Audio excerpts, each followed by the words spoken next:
Syria में राष्ट्रपति बशर अल असद के देश छोड़कर भागने के बाद खुशी से फायरिंग करते विद्रोहियों ने 8 दिसंबर को सेडनाया जेल पर भी कब्जा कर लिया और जेल से हजारों कैदियों को रिहा करा लिया गया। जैसे ही लोगों को यह खबर मिली कि जेल पर विद्रोहियों ने कब्जा कर लिया है, सैकड़ों की भीड़ जेल के बाहर जमा हो गई। लोग बरसों से गायब अपनों की तलाश में वहां पहुंचने लगे।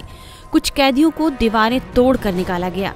जो कैदी ढूंढ लिए गए उनमें से कोई ठीक से चल नहीं पा रहा था तो कोई सब कुछ भूल चुका है। सीरिया का यह जेल दुनिया भर में कुख्यात है। विद्रोहियों के जेल पर कब्जा होते ही लोग अपने परिजनों को तलाशने वहां पहुंचे। ऐसी तस्वीरें सामने आई हैं कि लोग जेल के दस्तावेजों में अपने परिजनों का नाम तलाश रहे हैं तो कुछ तहखाने में अपने परिवार वालों को ढूंढ रहे हैं। तस्वीरों में देखिए कि लोग कैसे कोई सुराग या सबूत की तलाश कर रहे हैं ताकि जेल में कैद अपनों तक पहुंच सके। बेताबी का आलम यह है कि जेल की दीवारों को तोड़ने की भी तस्वीरें सामने आई हैं। इस जेल में जो गया वो शायद ही बाहर आया हो। लेकिन 8 दिसंबर के बाद यहाँ के कैदियों को अब आज़ादी मिल गई है। हालांकि मीडिया रिपोर्ट्स में कहा जा रहा है कि 3 दिन बीत जाने के बावजूद अभी भी कुछ लोग जेल से बाहर नहीं निकल पाए हैं।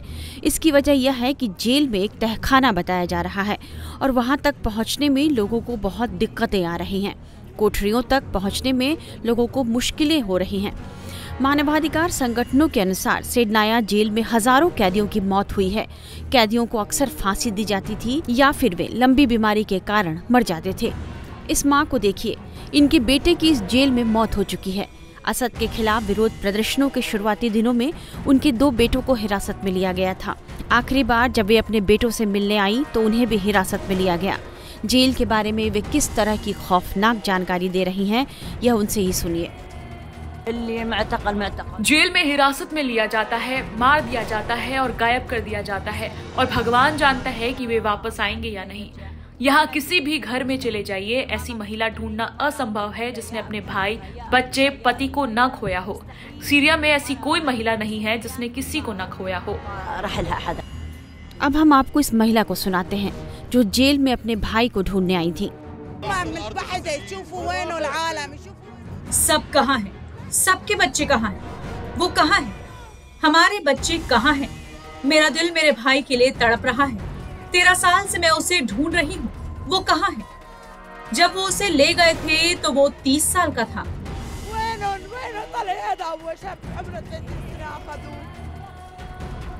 एम्नेस्टी इंटरनेशनल के मुताबिक राष्ट्रपति असद ने अपने खिलाफ आवाज उठाने वाले लाखों लोगों को कुख्यात सेडनाया जेल की काल कोठरियों में ठूंस दिया था। इस जेल के स्लॉटर हाउस यानी बुचड़खाने में बंदियों को 72 से ज्यादा तरह की यातनाएं दी जाती थी। इन्हीं वजहों से सेडनाया जेल को यातना का घर भी कहा जाता था। कैदियों को यहाँ अमानवीय यातनाएं देने की बातें अक्सर उठती रहीं। यहाँ कैदियों को जानबूझकर भूखा रखा जाता था। उन्हें शारीरिक और मानसिक रूप से प्रताड़ित किया जाता था।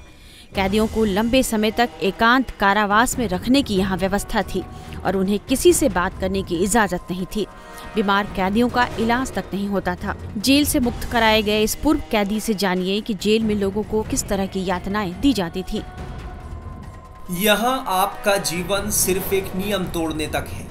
आपको 3 चीजों की अनुमति है: भोजन, नींद और स्नान घर। बस इतना ही। आपने एक गलती की और वो आपका जीवन ले लेंगे। वो आपसे छुटकारा पाने के लिए हर तरह की कोशिश करते हैं। वो इसके लिए रास्ते तलाशते हैं। वो भोजन और दवाइयों को अंदर जाने से रोकते हैं। मैं टीबी का मरीज था। हमने कभी नहीं सोचा था कि हम इस पल को देखेंगे। हमने सोचा था कि हमें एक एक करके फांसी दी जाएगी। 2019 में कई लोगों को फांसी दी गई थी। बड़ी संख्या में लोग थे। हर दिन लोगों को फांसी के लिए बुलाया जाता था। 100, 200, 300 नाम पुकारे जाते थे। हम कई लोगों के नाम, उनके पिता और माता का नाम सुनते थे। शासन के एक व्यक्ति ने हमें बताया कि उन्हें मार डाला गया था। हम लोगों को कराहते हुए सुनते थे। बताया जाता है कि सेडनाया जेल का निर्माण 1960 के दशक में राजनीतिक कैदियों को रखने के लिए किया गया था। लेकिन जैसे ही सीरियाई गृह युद्ध हुआ, इसका इस्तेमाल बड़े पैमाने पर विपक्षी कार्यकर्ताओं को बंद करने के लिए किया जाने लगा। इस जेल में बड़ी संख्या में विपक्षी कार्यकर्ताओं, विद्रोही नागरिकों और अन्य लोगों को बिना किसी मुकदमे के बंद रखे जाने की बात कही जा रही है। बसत सरकार पर इन कैदियों पर अत्याचार, यातना और हत्या जैसे गंभीर अपराध किए जाने के आरोप लगे हैं। 10 दिसंबर को भी लोग यहां फावरे और ड्रिल के साथ पहुंचे और वाई आकार के विशाल परिसर की इमारत के चारों ओर दीवारों और फर्शों को बेतहाशा खोदने लगे। लोगों का अनुमान है कि यह असद सरकार की गुप्त काल कोठरियां थीं। लोगों का यह कहना था कि अंदर से लोगों की आवाजें सुनाई दे रही हैं। हर किसी को यह उम्मीद है कि उनके अपने जो सालों से इस जेल में बंद हैं, असद सरकार की विदाई के साथ अब उन्हें आजादी मिलेगी। जेल में हिरासत में लिया जाता है, मार दिया जाता है और गायब कर दिया जाता है और भगवान जानता है कि वे वापस आएंगे या नहीं। यहाँ किसी भी घर में चले जाइए, ऐसी महिला ढूंढना असंभव है जिसने अपने भाई, बच्चे, पति को न खोया हो। सीरिया में ऐसी कोई महिला नहीं है जिसने किसी को न खोया हो। सब कहाँ है? सबके बच्चे कहाँ हैं? वो कहाँ है? हमारे बच्चे कहाँ हैं? मेरा दिल मेरे भाई के लिए तड़प रहा है। 13 साल से मैं उसे ढूंढ रही हूँ। वो कहाँ है? जब वो उसे ले गए थे तो वो 30 साल का था।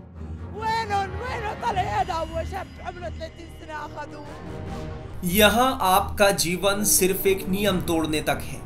आपको 3 चीजों की अनुमति है: भोजन, नींद और स्नान घर। बस इतना ही। आपने एक गलती की और वो आपका जीवन ले लेंगे। वो आपसे छुटकारा पाने के लिए हर तरह की कोशिश करते हैं। वो इसके लिए रास्ते तलाशते हैं। वो भोजन और दवाइयों को अंदर जाने से रोकते हैं। मैं टीबी का मरीज था। हमने कभी नहीं सोचा था कि हम इस पल को देखेंगे। हमने सोचा था कि हमें एक एक करके फांसी दी जाएगी। 2019 में कई लोगों को फांसी दी गई थी। बड़ी संख्या में लोग थे। हर दिन लोगों को फांसी के लिए बुलाया जाता था। 100, 200, 300 नाम पुकारे जाते थे। हम कई लोगों के नाम, उनके पिता और माता का नाम सुनते थे। शासन के एक व्यक्ति ने हमें बताया कि उन्हें मार डाला गया था। हम लोगों को कराहते हुए सुनते थे।